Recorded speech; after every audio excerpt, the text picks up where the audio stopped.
अस्सलामुअलैकुम, मैं हूँ मोहम्मद जुनैद। शाहज़ेब खानज़ादा की गैर मौजूदगी में इस प्रोग्राम की मेज़बानी मैं कर रहा हूँ। मुल्क में आइंदा आम इंतखाबात के हवाले से गैर यकीनी की सूरत हाल बरकरार है और 6 नवंबर को इंतखाबात करवाने से मुतालिक सदर मुमलिकत के ख़त ने इस गैर यकीनी में मज़ीद इजाफा कर दिया है, क्योंकि जहाँ सदर मुमलिकत डॉक्टर आरिफ अलवी ने चेयरमैन PTI के पैगाम के बाद chief election commissioner Sikandar Sultan Raja को लिखे गए ख़त में 90 दिन में इंतखाबात करवाने की भी बात की, तो वहीं मुल्क भर में एक ही दिन इंतखाबात करवाने का हतमी फैसला भी इलेक्शन कमीशन और अदलिया पर छोड़ दिया। इसीलिए उन पर तनकीद हो रही है कि सदर ने अपना इख्तियार इलेक्शन कमीशन के सामने सरेंडर कर दिया है और उन्होंने अपने ख़त में एक और दरमियानी रास्ता निकाल कर चेयरमैन तहरीक इंसाफ और इस्टेब्लिशमेंट दोनों को मुतमईन करने की कोशिश की है। लेकिन तहरीक इंसाफ जो कल तक सदर के ख़त को खुशाइन करार दे रही थी और सुप्रीम कोर्ट से मुतालबा कर रही थी कि वो इलेक्शन कमीशन को 90 दिन में इंतखाबात करवाने का पाबंद करे, वो आज सदर मुमलिकत के ख़त से नाखुश नज़र आ रही है।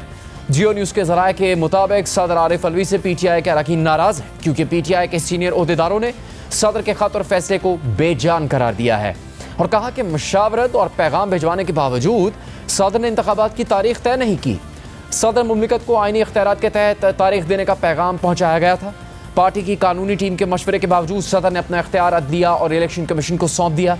ज़राए के मुताबिक PTI अरकान का कहना है कि सदर को तारीख का इख्तियार था, लेकिन तजवीज़ से ज़्यादा इख्तियारात को इदारों के हवाले करने जैसा अमल है।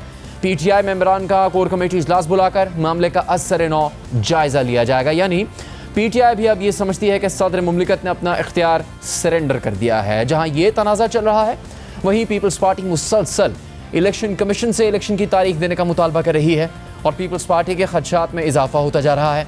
सदर और इलेक्शन कमीशन के तनाज़े के दरमियान कहीं इलेक्शन गैर मुअय्यना मुद्दत के लिए मुलतवी ना हो जाए, जबकि नून लीग का इस हवाले से वाज़े मौक़िफ़ है कि इलेक्शन जनवरी के आखिर या फरवरी में होंगे। मगर पीपल्स पार्टी को लगता है कि कहीं ऐसा ना हो कि मुस्लिम लीग नून जनवरी में ये कह रही हो कि इलेक्शन की तारीख लेने के लिए मुहिम चलाई जाए। मगर पीपल्स पार्टी का 90 दिन में इंतखाबात करवाने से मुतालिक मुस्तकबिल का लाहे-अमल क्या होगा, इस हवाले से अब तक कन्फ्यूजन बरकरार है, क्योंकि आज पीपल्स पार्टी सर जोड़कर बैठी। सेंट्रल एग्जीक्यूटिव कमेटी का एक तवील इजलास हुआ, लेकिन ये इजलास बेनतीजा रहा और अब ये इजलास कल भी जारी रहेगा।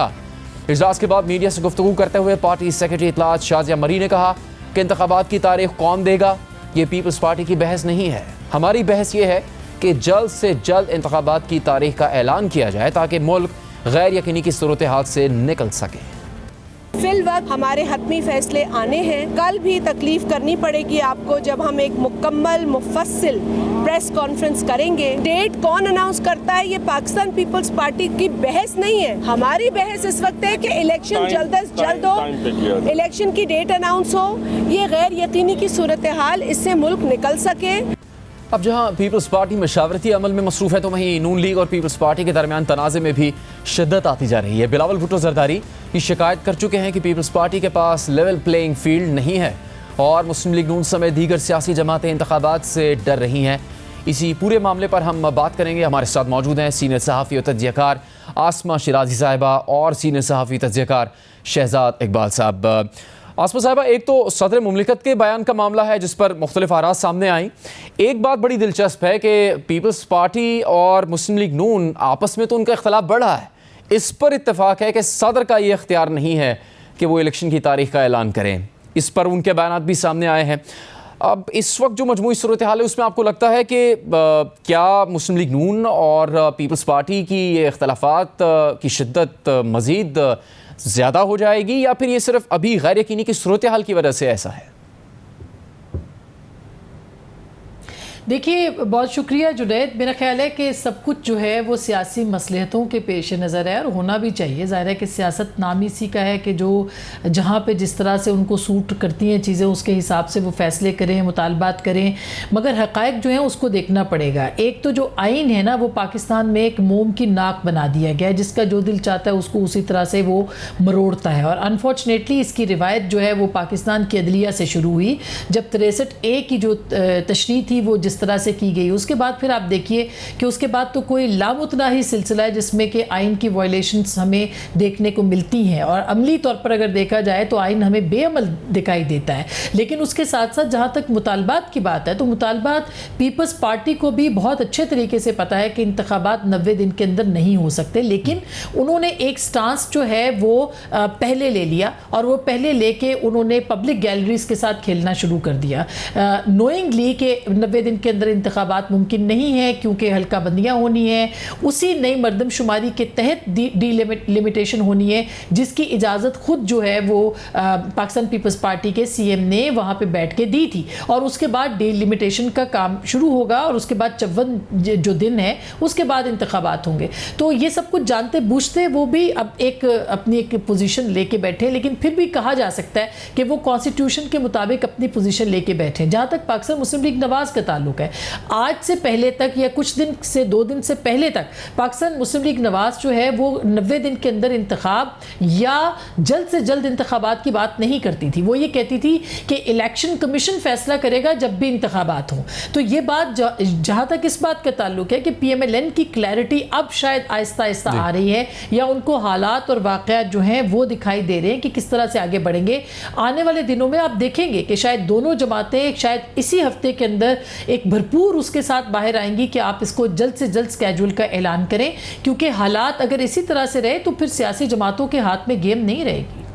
शहजाद साहब, पीटीआई तो मुतालबा कर ही रही है मुस्तकिल इलेक्शन का, लेकिन पीपल्स पार्टी जो 5 अगस्त के इजलास का हवाला आसमा साहिबा ने भी दिया, जब मुश्तरका मफादात की काउंसिल में इस बात की मंजूरी दी गई कि जो डिजिटल मरदमशुमारी है उसके तहत हल्काबंदियाँ होंगी और फिर इंतखाबात करवाए जाएंगे, जिसमें पीपल्स पार्टी भी उस फैसले में शामिल थी। अब उनका कहना है कि जल्द से जल्द तारीख का ऐलान किया जाए। तो ये इतनी बेचैनी और बेयकीनी की वजह क्या हो सकती है जिसका शिकार पीपल्स पार्टी भी है, और मुस्लिम लीग नून से उनके खिलाफात बढ़े, उनसे वो जवाब तलब कर रहे हैं, ख़ास तौर पर उस सूरत हाल के बाद जब सबने कहा कि सदर का जो बयान है वो बेअसर है, उनका जो मौक़िफ़ सामने आया है उससे कोई फ़र्क नहीं पड़ने वाला, हत्ता कि अब तहरीक इंसाफ की तरफ से भी उस पर तनकीद की जा रही है।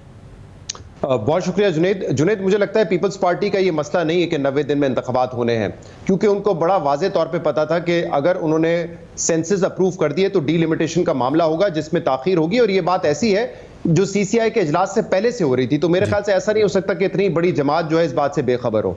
दूसरी बात यह है कि एक मरतबा डिलिमिटेशन का फैसला हो गया, ये मालूम चल गया कि इलेक्शन अब डिले होंगे, डेट्स आना शुरू हो गई, उसके बाद पीपल्स पार्टी कह रही है कि नहीं 90 दिन के अंदर करवाएं। मुझे लगता है कि जो असल मसला है वो है लेवल प्लेइंग फील्ड का और सहूलतकारी का। अब पीपल्स पार्टी को, हमें तो काफ़ी अरसे से इशारे मिल रहे थे, पीपल्स पार्टी शायद इंतज़ार कर रही थी कि मामला बेहतर हो जाए, लेकिन अब उनको ये वाज़े तौर पर पता चल गया है कि वो गुड बुक्स में नहीं है, और गुड बुक्स में एक ही जमात है, सहूलतकारी एक ही जमात की होगी, और इसीलिए बिलावल साहब पिछले 2-3 रोज से कह रहे हैं कि लेवल प्लेइंग फील्ड सिर्फ एक जमात को दी जा रही है, तमाम सियासी जमातों को नहीं मिल रही। जब तक ये PTI के साथ हो रहा था उस वक्त तक वो मुतमईन थे, उस वक्त तक उनकी तरफ से इस तरह के बयानात नहीं आए, लेकिन अब जब आपने देखा है कि बाप पार्टी के कई रहनुमा जो कि शमूलियत इख्तियार कर रहे थे पीपल्स पार्टी में, उनको रोक लिया गया, साउथ पंजाब में कोई शामिल नहीं हुआ, पंजाब में IPP पार्टी बन गई, खैबर पख्तूनख्वा में उनकी उम्मीदें थी कुछ लोग हमें ज्वाइन करेंगे, वहां पे PTI पार्लियामेंटेरियन बन गई। तो जब ये सिलसिला शुरू हुआ, फिर जैसे ही निगरां हुकूमत आई सिंध में, जो ट्रांसफर पोस्टिंग्स हुई, उनकी ब्यूरोक्रेसी को बड़े पैमाने पे वहां पे तब्दीलियां हुई, तो ये सब मिला के अब पीपल्स पार्टी पब्लिकली ये पोजीशन ले रही है कि हमें लेवल प्लेइंग फील्ड नहीं मिल रही। और मुझे लगता है ये जो 90 दिन की बात है वो प्रेशर के तौर पर इस्तेमाल कर रहे हैं कि यहां से हम प्रेशर डालें कि इलेक्शन 90 दिन में हो ताकि हम कोई बेहतर नेगोशिएट कर सके, हमें कोई बेहतर डील मिल सके। तो प्रेशर वो 90 दिन के हवाले से बढ़ा रहे हैं, लेकिन ख्वाहिश उनकी ये है कि जो लेवल प्लेइंग फील्ड है वो मिलनी चाहिए, और ये बात दुरुस्त भी है, तमाम सियासी जमातों को लेवल प्लेइंग फील्ड मिलनी चाहिए, लेकिन अब मेरे ख्याल से वो दबाव बढ़ा रहे हैं ताकि ऐसा ना हो कि सिर्फ एक जमात। गुज़श्ता रोज तहरीक इंसाफ खुश थी सदर की तरफ से बयान सामने आने पर, आज ना खुश है। क्या ये मुमकिन है कि सदर ने भी तहरीक इंसाफ के दबाव की वजह से ही ये मौक़िफ़ सामने लाने का फ़ैसला किया, और वो भी ऐसा मौक़िफ़ है जिसमें उन्होंने कोई फ़ैसला भी नहीं किया, तारीख़ भी नहीं दी, लेकिन फिर इस तरह की बात भी की आवाम में, जिसकी वजह से एक नई बहस शुरू हो गई? और जुनैद, आज तो कह रहे हैं PTI के, लेकिन कल भी PTI के कुछ रहनुमा समझ गए थे। सलमान नियाजी साहब कल मेरे साथ एक प्रोग्राम में थे, वो इमरान खान से कल मिलकर आए थे और उन्होंने आके प्रेस कॉन्फ्रेंस की कि इमरान खान ने वाजे तौर पे कहा है कि सदर पाकिस्तान को कहें कि डेट दे दे। वो प्रेस कॉन्फ्रेंस सुबह दोपहर में हो चुकी थी, लेकिन शाम को जब फैसला आया तो वो आधा तीतर आधा बटेर भी नहीं था मेरे ख्याल से। और उस वक्त अबूज़र साहब ने ये कहा हमारे साथ उस प्रोग्राम में कि बड़ा टूथलेस सा एक खत है जिसकी कोई हैसियत नहीं है। तो ये तो बड़ा वाजे है कि आइन बालातर होता है किसी भी इलेक्शन एक्ट, कोई भी एक्ट के, चाहे वो इलेक्शन एक्ट हो या इलेक्शन एक्ट में तरमीम हो। आजम नज़ीर तारा साहब ऑन रिकॉर्ड है कि जो सिनेरियो इस वक्त है जहां पे असेंबली वक्त से पहले तहलील हुई है, तो वहां पे सदर पाकिस्तान ने ही तारीख देनी है जो सदर पाकिस्तान कर सकते थे। लेकिन बिल्कुल दुरुस्त कह रहे हैं आप, दो जगह से प्रेशर था।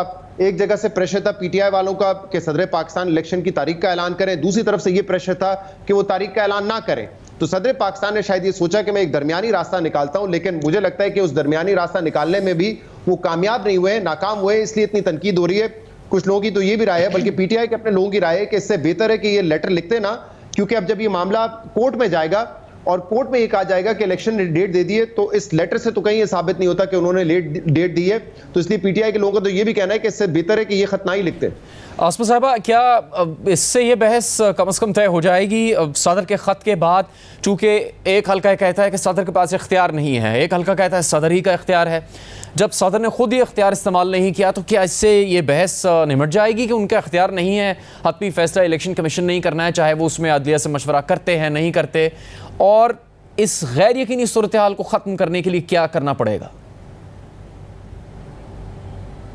देखिए, जो आइन का आर्टिकल है ना, उसको ज़ाहिर है कि आइन ही प्रिवेल करता है। जो इलेक्शन एक्ट है, बहुत सारे इसमें डिवाइडेड ओपिनियन है, लेकिन जो 48(5) वो ये कहता है कि 90 दिनों से पहले अगर असम्बली टूटती है अपनी मुकर्रर मुद्दत से पहले, तो उसके बाद सदर के पास ये इख्तियार चला जाता है। तो ये आइन के अंदर सदर के पास तारीख देने का इख्तियार मौजूद है। अब हुआ क्या, जो हमारे पास इत्तलात हैं वो ये हैं कि इससे पहले जो आर्मी एक्ट और ऑफिशियल सीक्रेट एक्ट का मामला था, उसके ऊपर भी सदर मुमलकत पे सोशल मीडिया पे बहुत ज़्यादा प्रेशर जमात का पड़ना शुरू हो गया, और शायद उनके चेयरमैन की तरफ से भी ये प्रेशर उन तक ट्रांसफ़र हुआ, और उसका नतीजा ये निकला कि उन्होंने एक ऐसा ट्वीट कर दिया जिसने इबहम और बढ़ा दिया। लेकिन इबहम के साथ एक इबहम ये ख़त्म भी कर दिया कि साथ में ये जुमला लिख के कि हम माज़रत ख़्वाह हैं अगर किसी का इससे कोई नुकसान होता है, किसी को सज़ा होती है। तो सदर साहब ने अपनी पोजीशन भी दे दी। वो 2-3 दिन ट्विटर के ऊपर बहुत पीटीआई के जो फैंस हैं, उनके फॉलोअर्स हैं, उनकी आंख का तारा भी बने, और लेकिन वो साथ में गैलरीज के साथ भी खेले और उन्होंने मुतलका हलकों को भी खुश किया। इसी तरह इस बीच में एक मुलाकात हुई थी। मुमकिन तौर पर उस वक्त वो तारीख का ऐलान करने वाले थे, लेकिन ये मुलाकात हुई। उस मुलाकात के बाद सदर मुमलकत का रवैया वो ना रहा, वो पहले जैसे ना रहे। लेकिन जब उनके ऊपर प्रेशर चेयरमैन तहरीक इंसाफ का पड़ा, तो उन्होंने एक मरतबा फिर दरमियानी राह निकालने की कोशिश की। ये अलग बात है कि इस बार वो दरमियानी राह सामने नहीं आई, लेकिन देखिए, जिसका जहाँ पे इख्तियार है, हो सकता है कि पाकिस्तान तहरीक इंसाफ इस मामले को लेकर के कहीं ना कहीं सॉफ्ट कॉर्नर पैदा करने की कोशिश कर रही हो कि देखिए, हमने आपके लिए मसाइल नहीं बढ़ाए। और ऐसे भी लगता है कि जैसे सारी जमातें, हो सकता है पीपल्स पार्टी भी इस पर गौर करे कि हम सब मिल के ये कहें कि ठीक है, 90 दिन में इंतखाबात मुमकिन नहीं है, लेकिन आप बेरिस मिनिमम टाइम बता दें और स्केड्यूल का अनाउंसमेंट जो है वो हो जाए। लेकिन ये सब कुछ जो हुआ है, ये सिर्फ आंख का धोखा नहीं है, इसके पीछे एक सोची समझी बात भी होगी, जो कि ऐवान सदर से उसका पैगाम बहुत बेहतर लफ्ज़ों में दिया भी गया है। अब इसका जवाब क्या आता है, इसको किस तरह से रिस्पॉन्ड किया जाता है, ये अलग कहानी है। मगर याद रखिए कि अभी नए जो चीफ जस्टिस साहब आएंगे, काजी फायजीसा साहब, जिनका कि इतवार को हलफ भी है, उसके बाद वो इस एतराज़ के साथ ये दरख्वास्त आज वापस चली गई है। यानी जो पिटीशन पीटीआई की तरफ से दायर की गई थी 90 दिनों के अंदर इंतखाब की, वो आज एतराज़ के साथ वापस चली गई है। इसका मतलब क्या है कि दोबारा से कोई नई पिटीशन आएगी तो काजी साहब इस पे फैसला करेंगे, और अगर नहीं आएगी तो काजी साहब फैसला नहीं करेंगे। तो ये वापस क्यों एतराज़ के साथ की गई, जबकि बंदियाल साहब अभी भी वजीर चीफ जस्टिस ऑफ पाकिस्तान हैं, और अगर दोबारा आएगी तो काजी साहब का फैसला क्या होगा? वो लिखा हुआ है कि काजी साहब इस सूरत में फैसला इंतखाबात के 90 रोज़ के नकात में ही कर सकते हैं मुमकिन तौर पर, और ये गालिब इम्कान। शहजाद साहब, आपको दो बातों पर क्या तशवीश है कि एक तो कल से जो कुछ हुआ अब तक, उस पर इलेक्शन कमीशन का कोई वाज़ेह रद्द-ए-अमल सामने नहीं आया, एक, और दूसरा बिलावल भुट्टो जरदारी साहब का नाम लिए बगैर ही कहना, लेकिन सब समझ सकते हैं कि वो इशारा मुस्लिम लीग नून की तरफ था। वो कह रहे हैं किसी को नहीं मालूम कि इलेक्शन कब होने, इलेक्शन कमीशन को नहीं पता, हमें नहीं पता। एक जमात है जो बार बार बता रही है कि इलेक्शन कब होंगे। मुस्लिम लीग नून के लिए इससे मुश्किलात खड़ी होंगी क्या? मेरे ख्याल से ये ऑन द स्पॉट तो डालती है नून लीग को, क्योंकि नून लीग 2017-18 में ये कैंपेन करती आई थी कि वोट को इज्जत दो और एक पार्टी को सहूलत एक पार्टी की सहूलतकारी की जा रही है और हमें दीवार से लगाया जा रहा है। अब यही इल्ज़ाम जब नून लीग पे लगेगा और जब नवाज शरीफ साहब वापस आएंगे, एक तो माशी मसाइल हैं, महंगाई है, दूसरी तरफ ये ताना भी पड़ रहा होगा कि जो जिनसे आप शिकवा करते थे उनके साथ आप मिल चुके हैं और दूसरी पार्टियों को अब दीवार से लगाया जा रहा है और आपकी सहूलतकारी हो रही है। तो मेरे ख्याल से जो ट्रैक रिकॉर्ड नवाज शरीफ का बतौर वजीर आजम रहा है, बतौर मैं ऑपोजिशन रहनुमा नहीं कह रहा, बतौर वजीर आजम रहा है, मेरे ख्याल से उनके लिए ताना बर्दाश्त करना थोड़ा सा मुश्किल होता रहेगा कि वो सहूलतकारी की वजह से इलेक्शन लड़ेंगे और शायद उसमें कामयाब भी हो जाए। पीपल्स पार्टी का ये मुतालबा तो बिल्कुल दुरुस्त है कि अगर इलेक्शन कमिश्नर ऑफ पाकिस्तान जो कि पहले दिन से कह रहा है कि डेट का ऐलान हमने करना है, तो सवाल ये हो रहा है कि आपने जब डीलिमिटेशन की तारीख दे दी और आपने उसको 15 दिन आगे भी लेकर आ गए, तो क्या बात है आपको रोक रही है इलेक्शन शेड्यूल जारी करने से? आप वो शेड्यूल जारी कर दें ताकि जिन लोगों को ये एतराज है कि चले 90 दिन के अंदर नहीं, बेरस मिनिमम टाइम में हो रहा हो या कम से कम जल्दी हो जाए डीलिमिटेशन के बाद, उसकी भी तारीख तो हमारे सामने हो।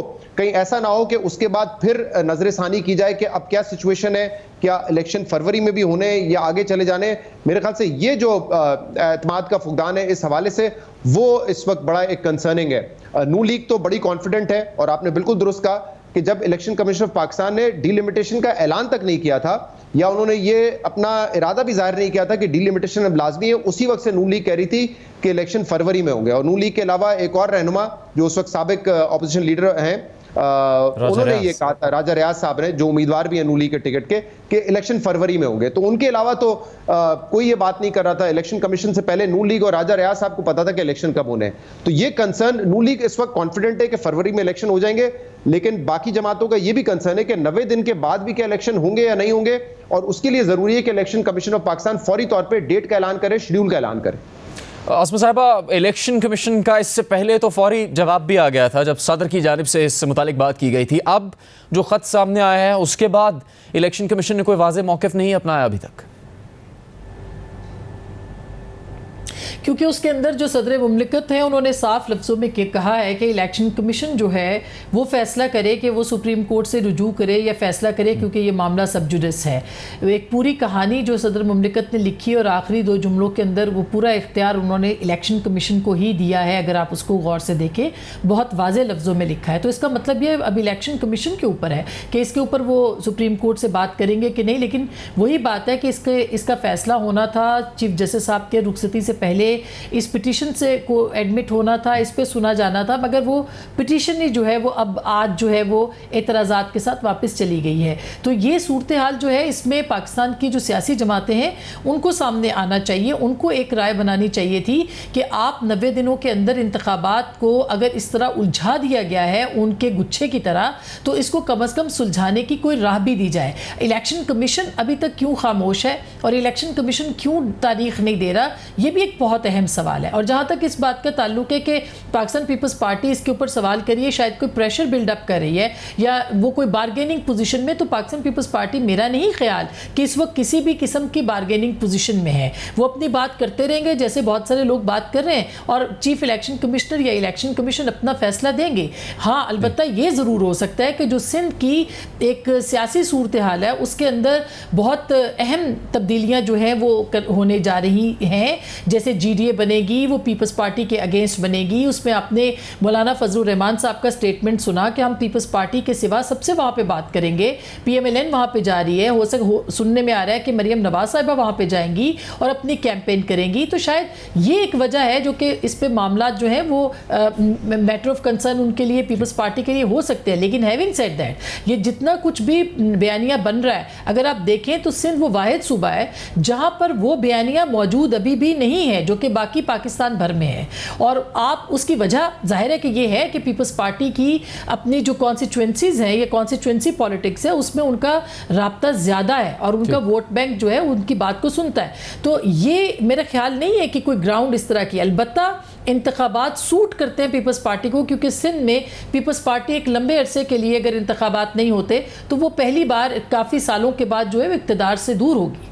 बहुत शुक्रिया आसमा शिराजी साहिबा। शहजाद इकबाल प्रोग्राम में बात कर रहे थे। प्रोग्राम जारी रहेगा एक ब्रेक के बाद। प्रोग्राम में एक बार फिर खुशामदीद। साइफर केस में आज खुसूसी अदालत ने चेयरमैन PTI और vice chairman PTI Shah Mahmood Qureshi की जमानत की दरखास्तें मुस्तरद कर दी हैं।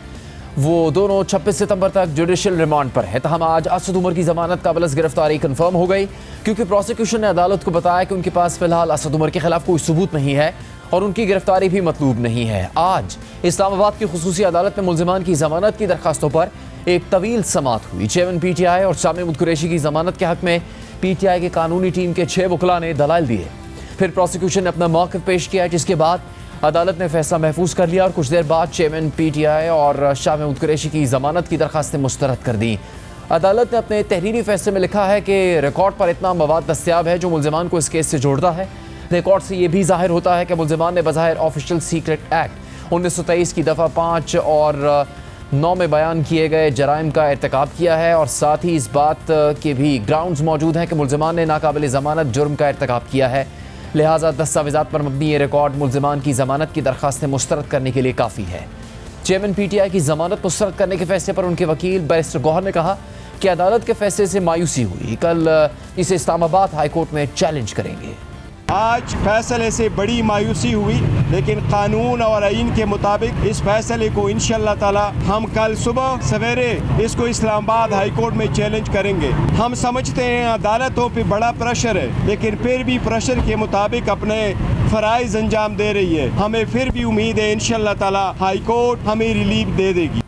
इससे पहले आज चेयरमैन PTI के वकील बैरिस्टर सलमान सफदर ने खुसूसी अदालत में दलाल देते हुए मौक़िफ़ इख्तियार किया कि FI ने झूठे मकासद और अथॉरिटी का गलत इस्तेमाल करते हुए साइफर केस का मुकदमा दर्ज किया।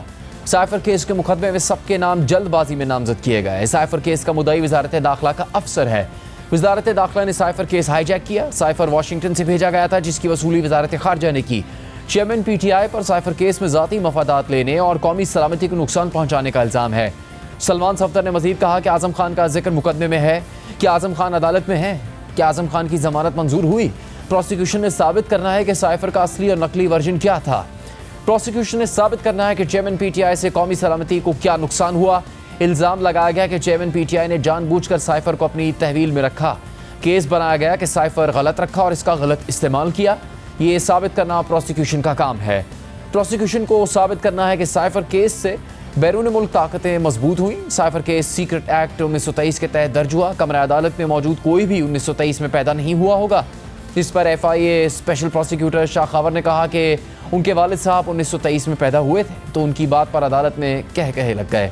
इसके बाद सलमान सफदर ने दलाइल जारी रखते हुए मौक़िफ़ इख्तियार किया कि 1.5 साल साइफर केस की तहकीकात हुई। मुकदमा तब बनाया गया कि जब चेयरमैन PTI तोशाखाना केस में गिरफ्तार हुए। साइफर ट्रेनिंग शुदा अफराद के पास आता है, आम इंसान नहीं पढ़ सकता। तो जज अबुल हसनात ने सवाल किया कि वजारत खारजा साइफर की वसूली करता है, साइफर आया और कहाँ गया? साइफर केस ये है। सलमान सफदर ने दलाइल देते हुए कहा कि आज किसी कुलभूषण या अभिनंदन का केस नहीं सुना जा रहा। साइफर केस बहुत ख़तरनाक बनाया गया है। इस केस में ऑफिशियल सीक्रेट एक्ट 1923 तो लगता ही नहीं है। चेयरमैन PTI कोई जासूस नहीं है, वो साबिक वज़ीर आज़म हैं। दौरान ट्रायल मालूम होगा कि साइफर पर बयान से मुल्क को बचाया या मुल्क दुश्मनों की सहूलतकारी की। FIA से तो कोई उम्मीद नहीं है, उम्मीद सिर्फ अदालत से है। इस मौके पर जज ने रिमार्क्स दिए कि वो 2 कैटेगरीज की लिस्ट है। बहुत अहम बात करने लगे हैं, सेक्शन 5 या सेक्शन 3 लागू होता है या नहीं। साइफर केस पूरा इस बात पर है। अगर जुर्म साबित होता है तो सेक्शन 3A लागू होती है। साइफर वजारत खारजा से वज़ीर आज़म को मिला, लेकिन साइफर है कहाँ? वज़ीर आज़म, DG ISI, आर्मी चीफ और वजारत खारजा का साइफर डॉक्यूमेंट अलग अलग है। तो सलमान सफदर ने मौक़िफ़ इख्तियार किया कि कौमी सलामती का मामला है, अब मालूम करना है कि साइफर केस सेक्शन 3A का है या सेक्शन 3B का। प्रोसिक्यूशन बताया कि बैरून मुल्क किसको चेयरमैन PTI के साइफर पर बयान से फ़ायदा हुआ। FIA ने कानून को तोड़ मरोड़ कर साइफर केस बनाया जो काबिल ज़मानत है। साइफर केस तो बनाया ही बैरून मुल्क ताकतवर के साथ मालूमात शेयर करने पर है, ऐसा तो कुछ है ही नहीं। अगर केस बनता है तो पूरी काबीना पर बनता है, फ़र्द वाहिद पर नहीं। सलमान सफदर ने कहा कि वज़ीर आज़म हाउस के ऑफिशल्स की जिम्मेदारी है कि पता करें साइफर किधर गया। साइफर की जिम्मेदारी वज़ीर आज़म की नहीं बनती, उनके मातहत काम करने वालों की बनती है।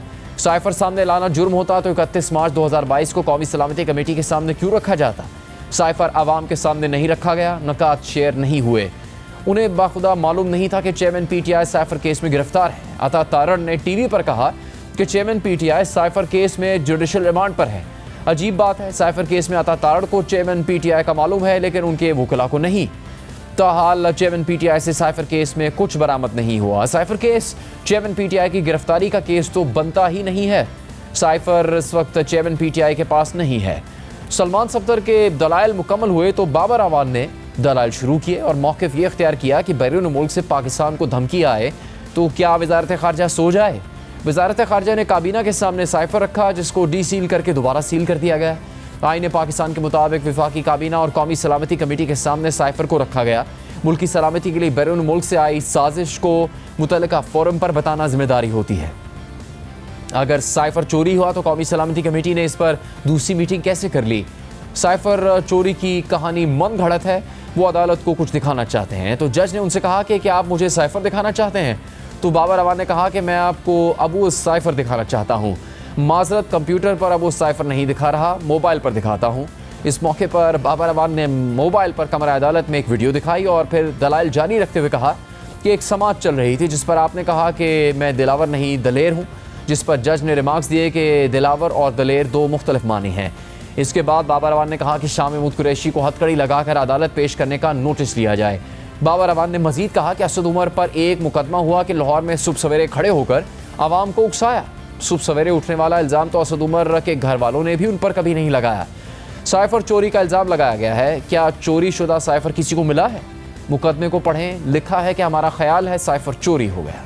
यहाँ पर बाबर अवान के दलाइल मुकम्मल हो गए, जिसके बाद चेयरमैन पीटीआई के तीसरे वकील गौहर अली खान ने दलाइल शुरू किए और कहने लगे कि सीक्रेट एक्ट कानून 1923 के तहत साइफर अपने पास रखना जुर्म नहीं। सीक्रेट एक्ट 2023 में साइफर अपनी तहवील में रखना जुर्म है, लेकिन ये कानून अभी नाफिज नहीं हुआ। गौहर अली खान के बाद शुएब शाहीन ने दलाइल देते हुए कहा कि अगर कोई दस्तावेज़ मिले तो इसको संभालना अमले की जिम्मेदारी है। वज़ीर आज़म के पास हज़ारों फाइल्स आती हैं, दस्तावेज़ात संभालना उनका काम नहीं है। इस पर जज अबुल हसनात ने रिमार्क्स दिए कि साइफर वज़ारत ख़ारजा से वज़ीर आज़म के प्रिंसिपल सेक्रेटरी के पास गया। सुनने में आ रहा है साइफर गुम हो गया। तो शुएब शाहीन ने कहा कि डॉक्यूमेंट वज़ारत ख़ारजा में है, साइफर की जिम्मेदारी वज़ीर आज़म के प्रिंसिपल सेक्रेटरी की है। इस पर जज ने उनसे कहा कि मेरे स्टाफ के पास भी कुछ आता है तो मुझे देखना तो है ना। शुएब शाहीन ने कहा कि वज़ीर आज़म ऑफिस में आई हुई दस्तावेज़ात संभालना वज़ीर आज़म का नहीं, प्रिंसिपल सेक्रेटरी का काम है। शुएब शाहीन के बाद शेर अफजल मरवत ने दलाइल देना शुरू किए। उन्होंने मौक़िफ़ इख्तियार किया कि क्लासिफाइड इन्फॉर्मेशन आखिर है क्या, अदालत पहले इसका तयन कर ले। इसके बाद पीटीआई की कानूनी टीम के दलाइल मुकम्मल हो गए और फिर प्रोसिक्यूशन के वकील शाह खावर के एतराज़ पर अदालत ने समाअत को इन कैमरा कर दिया था और गैर मुतल्लिका अफराद को बाहर निकाल दिया था, जिसके बाद प्रोसिक्यूशन की तरफ से दलाइल दिए गए। ज़राए के मुताबिक FIA के प्रोसिक्यूटर ने चेयरमैन पीटीआई की जलसे वाली वीडियो अदालत में दिखाई। प्रोसिक्यूटर ने चेयरमैन पीटीआई का शामिल तफ्तीश होने वाला बयान भी पढ़कर सुनाया। आज़म खान के बयान को भी अदालत ने पढ़कर सुनाया, जिसके बाद जज अबुल हसनात जुल्करनैन ने फैसला महफूज कर लिया, जिसे कुछ देर बाद सुनाते हुए उन्होंने चेयरमैन पीटीआई और शाह महमूद कुरैशी की दरख्वास्त ज़मानत मुस्तरद कर दी। प्रोग्राम में अभी यहाँ वक्त है एक ब्रेक का, जिसके बाद हम बात करेंगे एशिया कप में जारी पाकिस्तान और श्रीलंका के आर्या पार मैच के बारे में।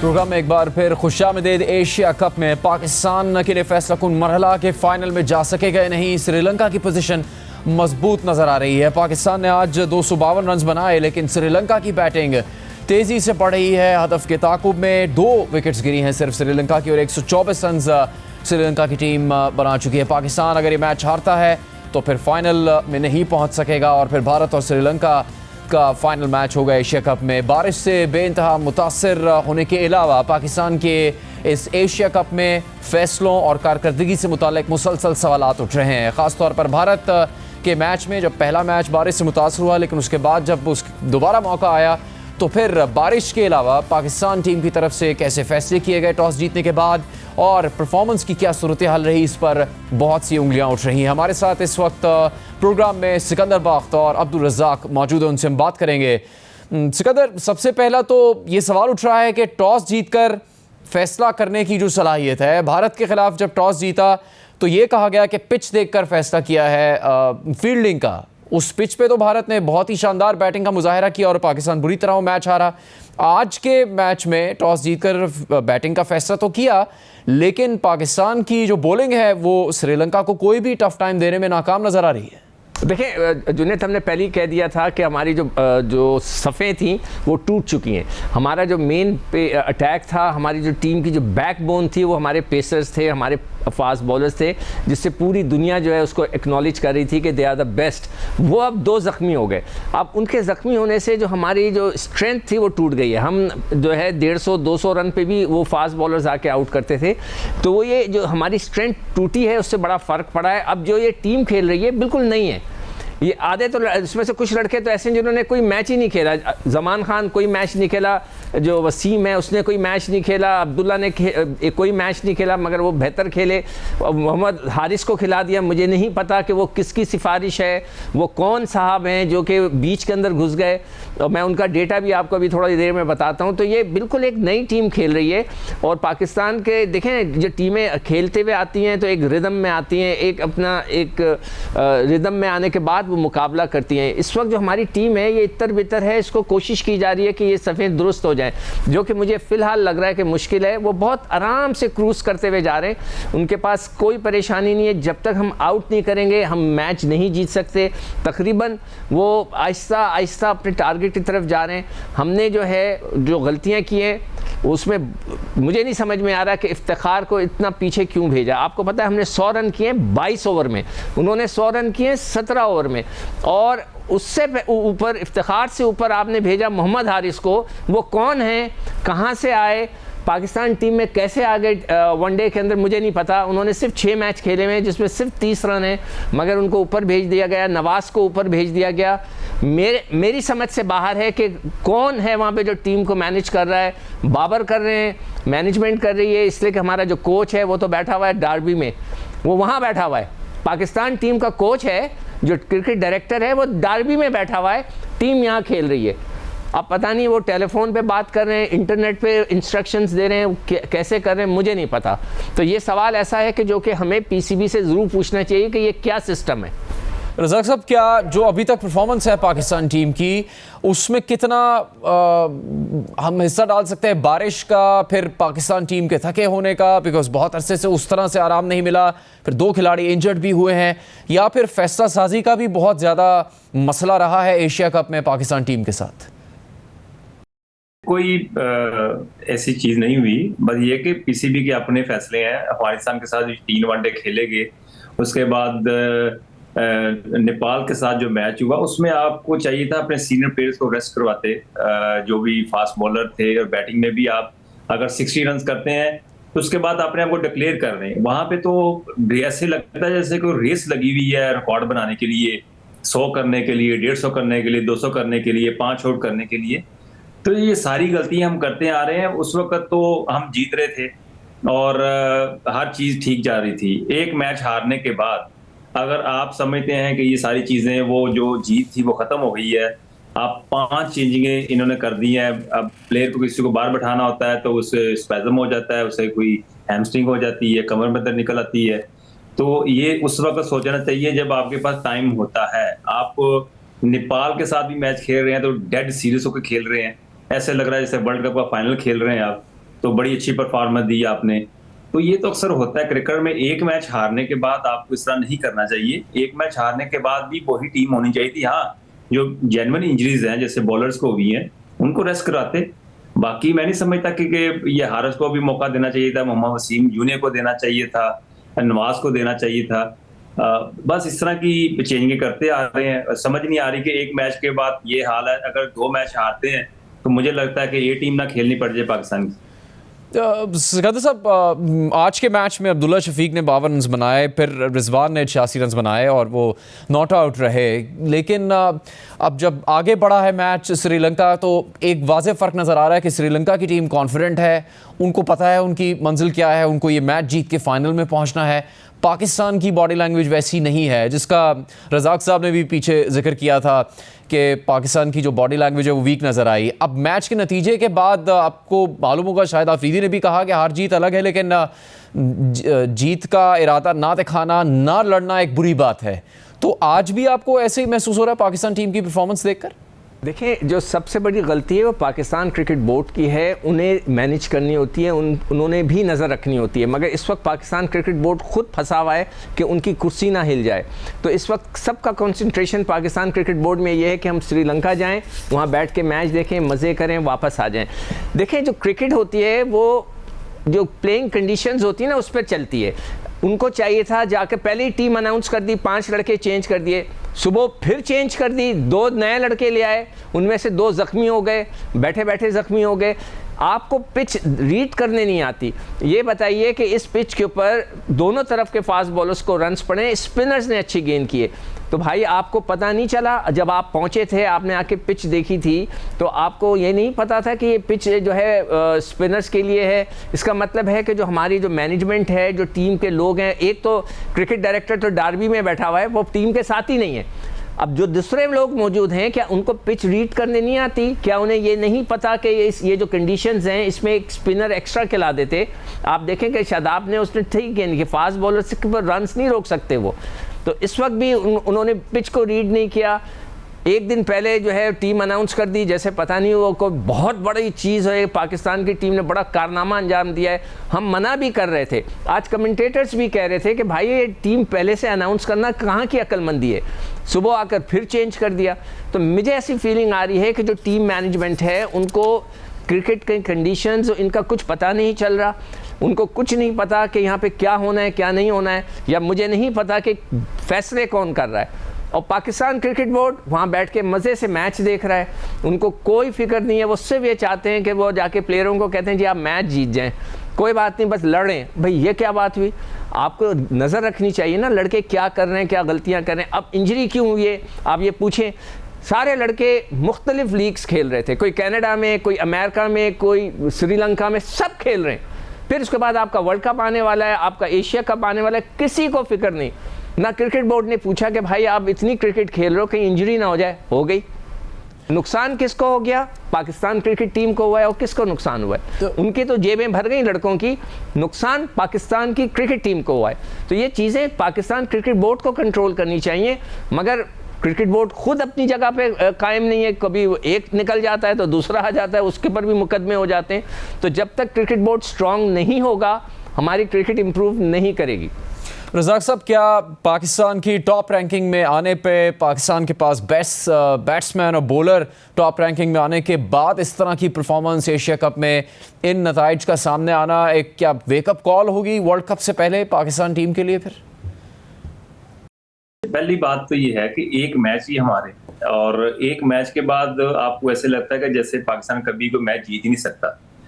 तो ये इस तरह की टीम की बॉडी लैंग्वेज, इसका इस तरह की सोच, आप ये क्रिकेट जो इंटरनेशनल होती है ये सारी विल पावर पे चलती है।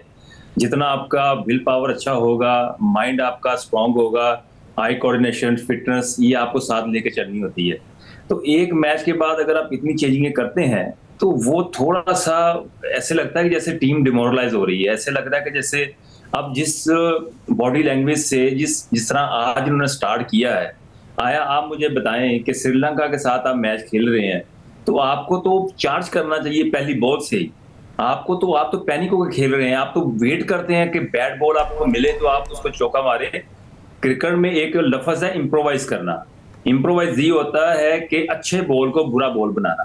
तो जब तक ये चीजें आप नहीं सीखेंगे, आप कभी भी एक अच्छी रैंकिंग में या अच्छे प्लेयर की लिस्ट में नहीं जा सकते। आपको जरूरी है कि अगर आपको बैट बॉल मिलता है तो आपको चौका छक्का मारना आता है, तो ये नहीं जरूरी कि एक अच्छे बॉल को भी आप चौका छक्का मार सकें। कि अच्छे बॉल को आप रिस्पेक्ट देते हैं और बैट बॉल का वेट करते हैं, तो ये कौन सी क्रिकेट है? और जिस तरह पाकिस्तान ने आज 10 ओवर 15 ओवर खेले, जिस इंटेंट से खेले हैं इफ्तिखार ने और रिजवान ने, वो मजा आ गया कि वो लग रहा था कि वो जा रहे हैं, उनका ये एम था, बाउंड्री के लिए जा रहे थे, सिंगल भी मिल रही थी और 10 इन ओवर कर रहे थे। तो अगर शुरू से ही आपने इतना चार्ज किया होता पहले 20 ओवर में, तो पाकिस्तान का अभी तो ये 300 रन हुआ होता। तो अब बारिश ओवर भी कम हो गए। डेफिनेटली जब आप इस तरह खेलेंगे तो हर चीज आपके अगेंस्ट चली जाती है, तो आपको थोड़ी सी विल पावर दिखानी पड़ेगी, थोड़ा सा अग्रेशन दिखाना पड़ेगा। इस तरह क्रिकेट पाकिस्तान की ना कभी थी, ना कभी होगी, ना कभी रहेगी, क्योंकि हमारा ये फर्ज है बोलना कि पाकिस्तान को आप वहां पे लेके जाएं जहां पे हर लोग, जितने भी लोग देखने वाले फैंस हैं, वो कहेंगे यार कि ये क्या टीम खेल रही है, जबरदस्त खेल रही है। तो इस तरह की फीलिंग नहीं आ रही। सिकंदर साहब, अभी भी मैच तो जारी है, लेकिन लग नहीं रहा कि कोई ऐसा ब्रेक थ्रू होगा पाकिस्तान की तरफ से। श्रीलंका के खिलाफ 136 रन बना लिए हैं, 2 विकेट सिर्फ गिरी हैं, तो वही जिस तरीके से आप बॉलिंग पे तनकीद कर रहे हैं, वही इस वक्त मैच में भी जारी है वो चीज़? देखिए, मैंने तो आपको सिर्फ ये बोला कि जो अभी जो रज़ाक ने बात की बिल्कुल सही की थी कि हमें 300 रन करने चाहिए थे, मगर ये बीच के अंदर मोहम्मद हारिस कैसे आ गया, ये नवाज़ कैसे आ गया, ये मेरा बहुत बड़ा सवाल है कि मैं पाकिस्तान क्रिकेट बोर्ड और मैनेजमेंट से जो पूछ रहा हूँ। अब हमारी ये जो पिच है ये बिल्कुल सिंपल है, आप देखिए कि थोड़ा बहुत स्पिनर्स का मदद करिए, सीमर्स के लिए बिल्कुल कुछ नहीं है जान उसमें, और हम सिर्फ और सिर्फ आउट करके ये मैच जीत सकते हैं। हम आउट करेंगे तो वो प्रेशर में आएंगे, अदरवाइज हमारे जो ये मैच है आहिस्ता आहिस्ता हमारे हाथों से निकल रहा है। जो श्रीलंकन्स हैं वो बड़े अच्छी पेस के साथ खेल रहे हैं, जैसे मैंने आपको पहले बताया उन्होंने 17 ओवर में 100 किए, हमने 22 ओवर में 100 किए, तो इससे अंदाज़ा लगा लें कि कितना जो है उनका खेलने का अंदाज़ जो है। हमारा जो हम लोग जो फंसे हैं वो हम फंसे हैं आकर के जब वो हारिस और नवाज़ खेलने आ गए थे बीच के अंदर, और वहाँ पे कोई रन्स नहीं हुए। वो जगह थी जहाँ पे हमें एक्सेलरेट करना चाहिए था, वो नहीं किया। हम फंसे हुए, आउट करेंगे तो ये मैच जीतेंगे, otherwise it's over and out. Sikandar, अब ये तो सामने नज़र आ रहा है एशिया कप में जो कुछ हुआ है, इसके बाद फिर क्या आप समझते हैं कि पाकिस्तान क्रिकेट टीम को, पाकिस्तान क्रिकेट बोर्ड को फैसले करने होंगे, क्योंकि वर्ल्ड कप में तो इसके बाद बहुत कम वक्त है और वहाँ भी भारत से मुकाबला होना है जिससे बहुत ही बुरी तरीके से शिकस्त का सामना करना पड़ा, और अब श्रीलंका के खिलाफ भी पाकिस्तान उस तरह से कोशिश नहीं कर पा रहा कि मैच जीतने की तरफ जा सके। देखिए, सबसे पहले तो सब मिलकर दुआ करें कि हमारे फास्ट बॉलर थोड़े फिट हो जाएं, वो आकर खेल लें, बीच के अंदर कोई लीग वीग ना खेलने चले जाएं, कहीं उनको कहीं पैसे मिल रहे हो तो सब लीग खेलने चले जाएं। हमारे फास्ट बॉलर्स को उठा के रखें कि वो फिट हो जाएं, उनकी फ़िटनेस पे ख्याल करें। हमें इसी लड़कों के साथ जो कि बेहतर लड़के हैं जाके वर्ल्ड कप खेलना है, और सिर्फ इंडिया से मुकाबला नहीं है आपका। वहाँ कल आपने इंग्लैंड को बैटिंग करते हुए देखा था कि कैसे वो खेल रहे हैं, वहाँ न्यूजीलैंड आएगी, वहाँ ऑस्ट्रेलिया आएगी, वहाँ साउथ अफ्रीका है, आपको हर एक से खेलना है। ये वाला वर्ल्ड कप नहीं है कि बेस्ट 4 में आ गए, 2 से जीते तो बेस्ट ऑफ 6 या बेस्ट ऑफ 4 में आ गए, नहीं। वहाँ पे ये सिंगल लीग है, आपने 9 के 9 मैच बड़ी टीमों से खेल रहे हैं, तो वहाँ पर कोई भी मैच हल्का नहीं होगा। तो ये जो लड़के आपने सेलेक्ट किए, जिनको बनाया, आप उन्हीं से साथ जाएं वर्ल्ड कप खेलने। अगर वहाँ लड़कों की परफॉर्मेंस अच्छी नहीं होती तो फिर आप उनको फारिग करें, इसलिए कि आपने इन पे बहुत इन्वेस्ट कर दिया, इनको हर जगह लेकर गए, इन्हीं को खिलाएं। उसके बाद आप टीम में जो है, अगर हिम्मत है क्रिकेट बोर्ड में, अगर क्रिकेट बोर्ड स्टेबल हो जाता है, एक जगह बैठ जाता है, तो फिर वो इन लड़कों के ऊपर छुरी फेरे, जिसे हम कहते हैं कि भाई आप इनको फारिग करो, नए लोगों को लेकर आओ। अदरवाइज़ ये जो टीम है इन्हीं लड़कों के साथ चलनी चाहिए, इसलिए कि वर्ल्ड कप के फ़ौरन बाद ऑस्ट्रेलिया का टूर है, वो इससे भी मुश्किल होगा। वहाँ जाकर क्या होना है फिर वो आप सबको पता है। बहुत शुक्रिया। सिकंदर बख्त अब्दुल रज़ाक बात कर रहे थे, काफ़ी तनकीद की उन्होंने पाकिस्तान टीम की परफॉर्मेंस के हवाले से, फैसलों के हवाले से, और आज भी पिच को उस तरह से सिकंदर बख्त का कहना है कि पाकिस्तान टीम ने रीड नहीं किया कि उससे क्या नताइज हासिल किए जा सकते हैं, और इस वक्त पाकिस्तान टीम मुश्किलात का शिकार है। श्रीलंका जीत की जानिब बढ़ रहा है। ये एक तरह से आज एशिया कप का डू एंड डाई मैच था पाकिस्तान के लिए। अगर ये मैच जीता तो एक और मौका था फाइनल में फिर भारत से खेलने और एशिया कप जीतने का, जिसका बहुत ही ज़्यादा अहम किरदार होता वर्ल्ड कप से पहले इस फतह का। लेकिन देखना होगा क्या नतीजा निकलता है, और फिर इस पर नज़र रहेगी कि पाकिस्तान क्रिकेट मुस्तकबिल के आने वाले चैलेंजेस के लिए क्या फ़ैसला करती है। इजाज़त दीजिए, प्रोग्राम का वक्त ख़त्म होता है।